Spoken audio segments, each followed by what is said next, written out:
So it was a Saturday, late November. I think it was about 5 o'clock in the evening.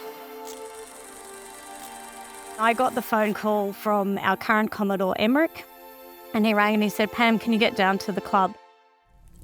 It's on fire." And I just remember, I can feel it now, my heart just sank. You just get those goosebumps over you, and your immediate thought is, I hope no one was inside the club.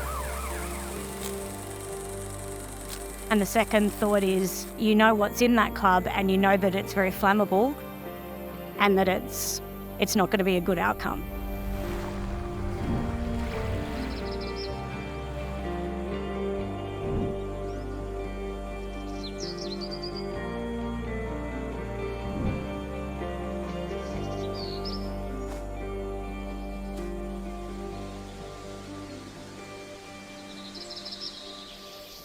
The club is one of the oldest continuous sailing clubs in Sydney. It started off in 1906. So this was our club here. Essentially the club was not much bigger really than a double garage. So we had a driveway that ran through here. We joined the club when my kids were 7. My eldest is now 22 and still sailing. But we used to launch our boats out here, and then we'd go off sailing there. So as you can see, we've now got 3 shipping containers over here. All credit to council for being able to supply us.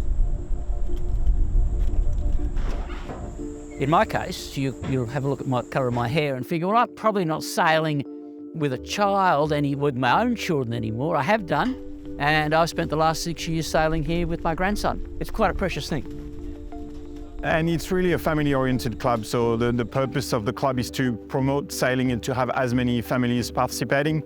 So the way we operate is we try to teach sailing on Sunday mornings to kids who are members of the club, and in the afternoon, those kids together with their parents go racing on the lake.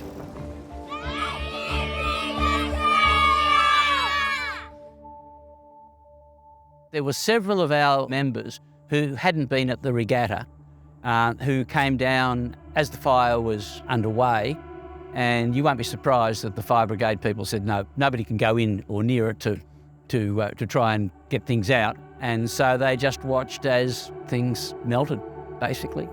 We still actually don't have an official cause for that fire. There was a lot of history, so there were boats in there that were 40 years old and that had been passed through generations. So there was a lot of grief and the nostalgia and the history of the club that had been lost. It was a series of sabos and they just melted into one blob, including my grandson's open skiff.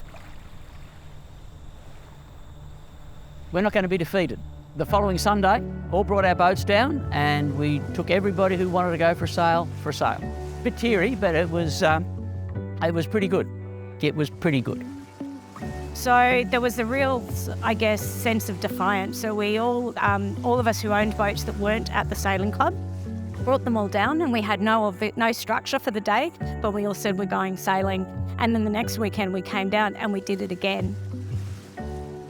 We quickly set up a fund, and people donated substantial amounts of money in there, which has really helped us, propped us back on our feet straight away. We had logistical support. As an example, the Open Skiff Association lent us a trailer with 10 boats on it.